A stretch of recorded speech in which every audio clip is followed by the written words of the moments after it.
pemirsa, Menteri Luar Negeri Sugiono menjelaskan keputusan Indonesia bergabung dalam anggota Dewan Perdamaian atau Board of Peace guna menciptakan perdamaian di Palestina. Sementara terkait iuran 1 miliar dolar Amerika Serikat atau 17 triliun rupiah, menurutnya ini sifatnya sukarela.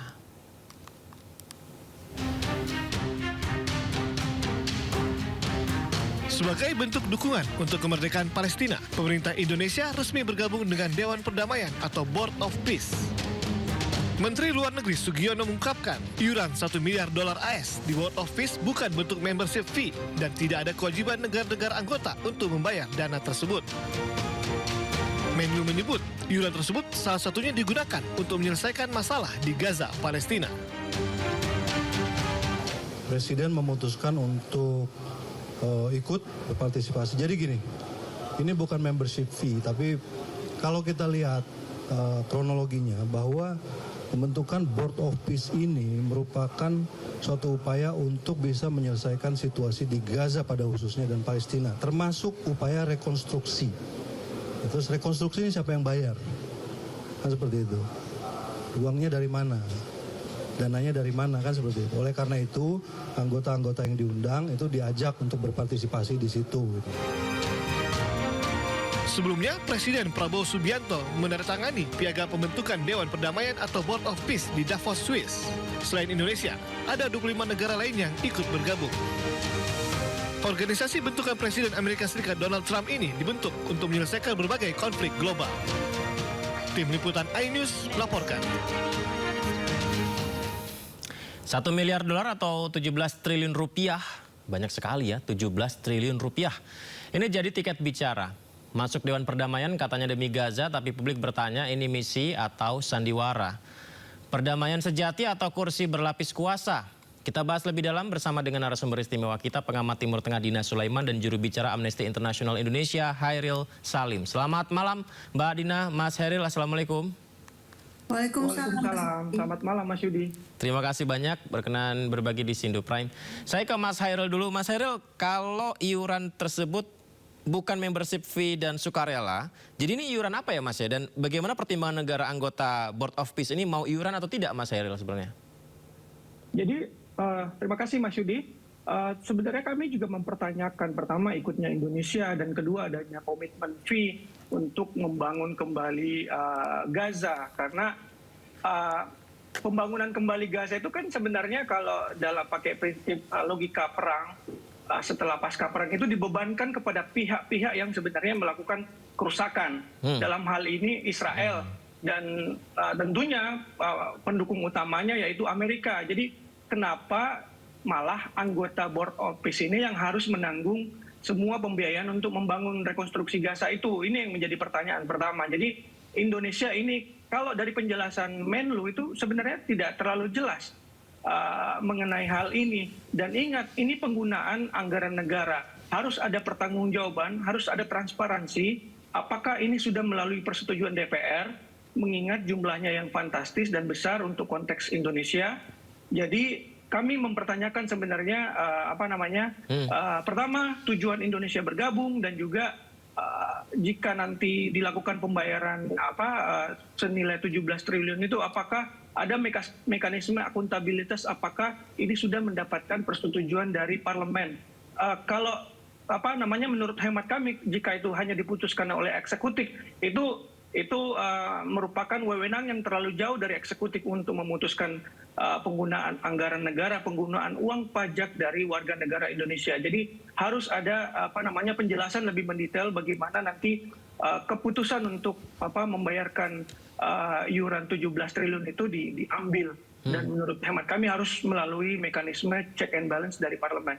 Tidak cukupkah Mas Hairil Indonesia bergabung Board of Peace ketika didengungkan bahwa ini untuk membantu warga Gaza, New Gaza katanya, tujuan tersebut diungkapkan. Tidak cukupkah itu Mas Hairil? Jadi sebenarnya kalau kita melihat Board of Peace ini bukan untuk membangun kembali Gaza, ini adalah serangan terhadap sistem internasional yang telah susah payah dibangun pasca Perang Dunia Kedua. Jadi sistem mekanisme PBB yang dimana berdasarkan nilai-nilai nilai-nilai universal itu yang sebenarnya diserang oleh lembaga bentukan Trump ini. Jadi kami melihat pertama Indonesia dengan bergabung di keanggotaan Dewan Perdamaian ini, itu ada standar ganda yang dijalankan oleh pemerintah Indonesia. Pertama, karena di satu sisi Indonesia itu tahun ini menjadi presiden dari Dewan HAM PBB. Sedangkan Board of Peace-nya si Trump ini sebenarnya itu menyerang sistem PBB itu sendiri. Jadi kita melihat ada standar ganda di sini. Bagaimana mungkin Indonesia bisa berperan dengan baik sebagai presiden Dewan HAM PBB jika pada saat yang sama Indonesia malah ikut menyerang sistem PBB itu sendiri lewat Dewan Perdamaian yang dibentuk oleh Trump ini. Jadi itu ada standar ganda di sana. Standar ganda yang keduanya adalah kita melihat bahwa Presiden Prabowo di Indonesia ini kerap sekali mengucapkan, melabeli agenda asing, sangat anti terhadap gangguan kekuatan asing di dalam negeri. Tapi kita melihat dengan bergabungnya Indonesia di Board of Peace ini, itu sebenarnya kita melihat bagaimana agenda negara asing itu mengatur Gaza, bagaimana kekuatan asing mengatur Gaza, dan Indonesia sekali lagi terlibat dalam hal ini. Jadi antek asing di dalam negeri, anti asing di dalam negeri, tapi di luar negeri ikut bergabung dengan para kekuatan asing yang ingin mengontrol Gaza. Ingat, Board of Peace ini tidak melibatkan sama sekali suara dari warga Gaza atau rakyat Palestina. Jadi ada standar ganda di sini. Kita melihat Indonesia hanya membebek pada keputusan Donald Trump. Apakah terlalu takut dengan Donald Trump? Presiden Indonesia ini, kita nggak mengerti sebenarnya. Masih harus ada penjelasan lebih jauh mengenai motivasi Indonesia ikut dalam Board of Peace ini. Karena sebagaimana kita tahu, sistem internasional yang sudah dibangun pasca Perang Dunia itu harus dipertahankan. Kalau bukan sekarang, kapan lagi? Dan bukannya alih-alih ikut memperbaiki, Indonesia malah ikut merusak sistem itu dengan bergabung dengan Dewan Perdamaian yang dibentuk oleh Trump ini. Baik. Mbak Dina, salah satu yang ditawarkan di Board of Peace adalah memberikan jutaan lapangan pekerjaan bagi warga Gaza Palestina dan juga membangun Gaza perekonomiannya kembali bangkit dan juga menunjukkan potensi di Gaza kepada dunia. Apakah itu yang dibutuhkan oleh warga Gaza saat ini, Mbak Dina? Baik, mungkin saya mau runut dulu dari kronologinya ya, Mas Yudi, nggak apa-apa ya, karena tadi kan pidato Pak Menlu tadi juga, ini kan kronologinya gitu ya, beliau memulai dari kronologi. Nah, kronologinya itu kan dari resolusi PBB 2803 yang menyetujui adanya lembaga internasional yang akan melakukan rekonstruksi di Gaza, kan gitu ya. Nah, apa yang dilakukan oleh Trump ini, dia membuat Board of Peace, tapi bukan khusus untuk Gaza. Board of Peace, namanya juga Board of Peace ya, Dewan Perdamaian. Dan itu ketuanya langsung ditunjuk sendiri, yaitu Trump. Dan Trump berkuasa meskipun nanti, jadi ini bukan jabatan ex officio. Nanti kalau Trump sudah tidak jadi presiden, dia tetap jadi ketua gitu ya. Nah, negara-negara yang menjadi anggota itu harus tunduk pada keputusan ketua ini, karena si ketua ini yaitu Trump itu juga punya hak veto. Nah, artinya satu, berarti kan kita kalau jadi anggota ini ya berarti tunduk pada kekuatan lain di luar kita ya. Berarti kan kedaulatan kita dipertaruhkan di sini. Tapi kembali lagi soal Gaza. Nah, Dewan Perdamaian bentukan Trump ini punya piagam ya. Dia bikin piagam ala-ala piagam PBB, isinya nggak ada satu kata pun soal Palestina, nggak ada satu kata pun soal Gaza. Nah, kemudian di bawah Dewan Perdamaian ini dia bikin satu lembaga baru, yaitu atau satu lembaga di bawahnya, yaitu Gaza Executive Board gitu. Nah, ini yang kemudian ditugasi untuk melakukan rekonstruksi. Ya, jadi keanggotaan kalau dibilang bahwa ini kan untuk Gaza, enggak, ini bukan untuk Gaza. Jadi seolah-olah sekarang itu Trump itu memanfaatkan resolusi PBB 2803 untuk kepentingannya sendiri. Lalu yang Gaza Executive Board ini kemudian diserahkanlah ke mantunya ya, yang Jared Kushner itu. Dan kemudian dia presentasi, ini loh Gaza mau dibuat resort yang mewah, bangunan-bangunan mewah akan ditaruh di situ, perumahan, hotel dan lain-lain.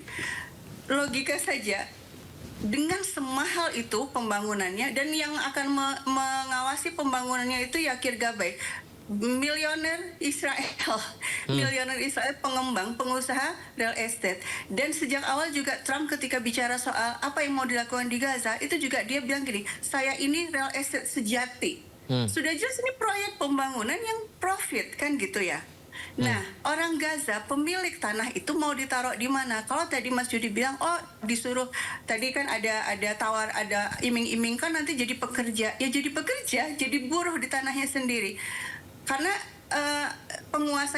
penguasa segala bangunan yang akan dibangun itu jelas bukan orang Gaza kan, pasti para investor ini. Dan sayangnya kita kok malah ikut berinvestasi di sana gitu ya, membayar yang 1 miliar US dollar, dan itu kan besar banget gitu kan. Dan ini melangkahi apa yang dimandatkan oleh PBB. Saya pikir ini perlu betul-betul ditinjau ulang ya. DPR perlu betul, jangan menyetujui begitu saja, tapi cek lagi kronologinya. Kalau mau bicara kronologi, cek kronologinya, dan apa yang sekarang dilakukan Trump itu betul-betul tidak sesuai dengan mandat PBB yang di resolusi 2803 itu. Baik, Mbak Rina, ngomong-ngomong soal kronologi, saya ingat teman saya ketika ini berdiskusi begitu, ada yang mengungkapkan begini, PBB beberapa kali ketika memunculkan sebuah solusi untuk perdamaian di Timur Tengah, kerap kali tidak memberikan solusi yang jitu, karena ini bertahun-tahun terjadi, sehingga mungkin salah satu pertimbangan dari Trump adalah membentuk di luar PBB untuk bisa melakukan perdamaian ini. Apakah itu bisa diterima alasan seperti itu? Sama sekali nggak bisa diterima, karena apa? Tadi seperti yang disampaikan oleh Mas Hairul yang dari Amnesty, sorry kalau salah sebut nama. Beliau bilang gini, kenapa yang harus bayar itu orang lain gitu loh, kan yang melakukan kerusakan, yang melakukan genosida itu Israel, harusnya dia ganti rugi kan. Ini malah Israel dijadikan mitra di Board of Peace ini, dan tadi saya sudah bilang malah yang invest, yang jadi pengawas pembangunan keseluruhan proyek ini justru adalah miliarder Israel yang memang usahanya properti gitu. Ya kan sungguh aneh ya. Dan kalau PBB, kenapa kok PBB selama ini tidak bisa menyelesaikan kasus Palestina ini? Ya karena Amerika juga kan. Bukan karena PBB-nya, tapi karena Amerikanya selalu memveto segala keputusan, segala keinginan yang sebenarnya kan diinginkan oleh hampir seluruh anggota PBB ya, agar Israel keluar dari Gaza, keluar dari tepi barat, keluar dari Yerusalem Timur. Jadikan itu negara Palestina yang merdeka dan berdaulat. Tapi kan selalu Amerika Serikat yang memveto. Jadi saya pikir itu tidak tepat ya, bahwa Trump itu membuat organisasi sendiri karena PBB mandek. Justru malah Amerika dalam hal ini yang sekarang dijabat presidennya oleh Trump justru penghalangnya gitu ya. Dan dengan cara ini membuat Dewan Perdamaian ala Trump ini, dia justru sedang melangkahi PBB dan memanfaatkan mandat PBB untuk kepentingannya sendiri. Baik, Mas Hairil, ketika Indonesia bergabung di Board of Peace ini, kita nggak tahu ya nanti keputusan dari forum ini akan seperti apa. Seandainya ada keputusan yang katakanlah mungkin merugikan negara sahabat kita, bahkan merugikan Palestina, atau mungkin kita tidak setuju berseberangan dengan hasil dari forum ini begitu. Apakah Indonesia masih punya peran atau hak veto untuk menolaknya, atau harus ikut arus saja, Mas Hairil? Kami melihat dari komposisi yang ada itu, kami ragu sebenarnya apakah Indonesia punya bargaining power di dalam di dalam keanggotaan tersebut. Jadi kami khawatir nanti memang hanya ikut arus, apa yang diputuskan oleh Trump, karena lembaga ini sebenarnya ya lembaga seperti yang Bu Dina jelaskan tadi itu tidak dibangun oleh Trump, nanti diketuai oleh Trump tanpa batas waktu yang jelas. Jadi ini sebuah lembaga yang sebenarnya tidak memiliki sistem governance yang bagus. Jadi kami khawatir bergabungnya Indonesia itu, apalagi kita tidak memiliki bargaining power yang cukup untuk bergabung di sana. Apakah nanti suara Indonesia didengar di dalam, atau hanya ikut dengan apa yang diputuskan oleh Trump? Sebagaimana kita tahu yang diputuskan oleh Trump itu tidak pernah berpihak pada warga Palestina, tidak pernah berpihak pada warga Gaza. Kebijakan luar negeri Amerika, segala yang diambil oleh Trump itu selalu berfokus pada Israel, dan tidak pernah mendorong adanya penyelesaian secara hukum internasional terkait genosida yang ada di sana. Kami khawatir Board of Peace ini nanti digunakan untuk mencuci dosa genosida yang dilakukan oleh Israel dan Indonesia terlibat di dalamnya. Nah, ini bertentangan dengan kampanye yang Indonesia yang sering lakukan, memperjuangkan hak asasi manusia warga Palestina, memperjuangkan untuk mengakhiri pendudukan ilegal Israel di sana. Ini kontradiktif dengan apa yang diperjuangkan selama ini. Jadi kami meminta untuk agar parlemen berperan lebih proaktif. Kami meminta Komisi 1 untuk memanggil Menlu untuk menjelaskan kalau perlu keputusan untuk bergabung ini bisa direview, tinjau ulang kembali setelah adanya itu, karena sangat kontradiktif dengan apa yang cita-cita luhur Indonesia yang selalu kampanyekan di tingkat internasional terkait Palestina. Jadi panggil Menlu, harus terbuka secara publik terkait alasan dan motif Indonesia bergabung di dalamnya, dan jika perlu keputusan ini ditinjau kembali, karena menurut kami ini bertentangan dengan pertama norma-norma internasional yang selama ini kita bangun, dan juga bertentangan dengan cita-cita warga Palestina sendiri. Bagaimana mungkin kita membangun perdamaian di Palestina tanpa suara orang Palestina? Baik. Itu pertanyaannya. Kita punya presiden yang buruk di masa lalu. Bagaimana kita menentukan di New York Agreement itu menentukan nasib Papua tanpa orang Papua? Jadi ini ada historical root-nya di Indonesia. Jadi jangan mengulang kesalahan yang sama dilakukan oleh pemerintah pada masa lalu.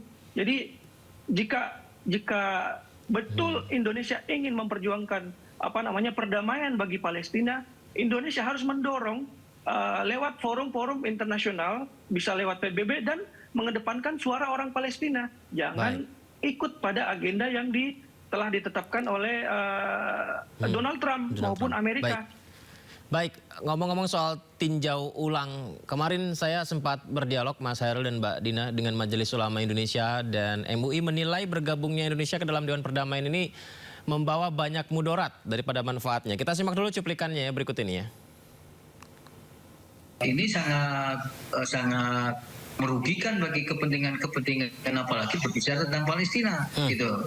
Ini adalah kontrol supaya Board of Peace itu menjadi jalan masuk untuk bisnis yang tadi saya sebutkan tadi, New Gaza atau Riviera of Middle East itu tadi. Sekaligus ke kontrol politik. Jadi mudaratnya bagi saya itu jauh lebih tinggi daripada manfaatnya kalau Indonesia berada di member itu, karena itu saya atas nama Majelis Ulama Indonesia juga menganjurkan supaya ini dipertimbangkan ulang, karena hampir suara-suara aspirasi masyarakat luas yang selama ini berkembang seperti yang disampaikan Pak Dino itu mundur saja. Kesempatannya ada karena Indonesia dalam bacaan saya belum menjadi permanen member gitu, dan belum bayar juga. Ini soal bayar juga tidak mudah. Jadi mumpung belum bayar, mumpung belum menjadi anggota tetap permanen member, itu nggak persoalan. Pasti Amerika marah, ya. Kecewa masih iya, tetapi itu pilihan menurut kami ya, itu baik, lebih maslahat. Baik, kita lanjutkan dialog kita. Mbak Dina, lebih banyak mudaratnya daripada manfaat. Kemudian tadi disampaikan juga bahwa ada kontrol politik di Board of Peace. Berarti apakah ini menguatkan dugaan seolah-olah jebakan Batman dari gabungnya di Board of Peace ini, Mbak Dina? Tapi dijawabnya setelah jeda ya, kita tahan terlebih dulu. Pemirsa, kami segera kembali.